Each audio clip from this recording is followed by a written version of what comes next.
isn't sort of, stagnant and it doesn't really have a form, I don't think so. But I have to say, although, I have lost loved ones, I've felt that I've been tested in many ways. Despite that, I really have never lost my faith in God. I have, never really seen, mass destruction, genocide, and I suppose if I were in those circumstances, I might say, what kind of God could have caused something like this? But yet, I still don't think that would be the case for me. Well, because I believe God is love, God is community, God exists in, the schmoozing that one engages in, let's say, in an Oganig Shabbat. I think in that way God is important to me. God is creator, God is spirit, God as the divine essence that permeates all of us.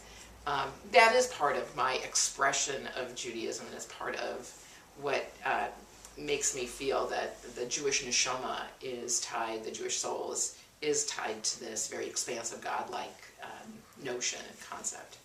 If I were God for a day, I would, probably create more days that I could be God, because I think I would feed the hungry, I would clothe the naked, I would provide shelter to those without, I would not necessarily end conflict, but I would create the circumstances under which all peoples, no matter what the conflict is, to find ways to begin and continue a process of building community, because I would want humans not just like, poof, there's peace, kumbaya, but that they would learn the tools of building healthy communities, and all children would be healthy, and all older people would be valued and cherished, and everybody would just love each other, and there would not be this like possessiveness because people feel that there's a lack, but there would be abundance of love. And that, if I were God for a day, that's what I'd do.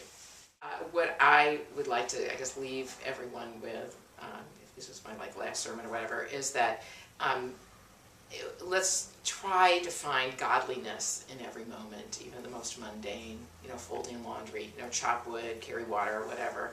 That God exists, even in between when you're stuck in traffic, take a breath, look outside your window and notice a leaf or a flower, or pick up a friend and call someone you haven't talked to for a long time.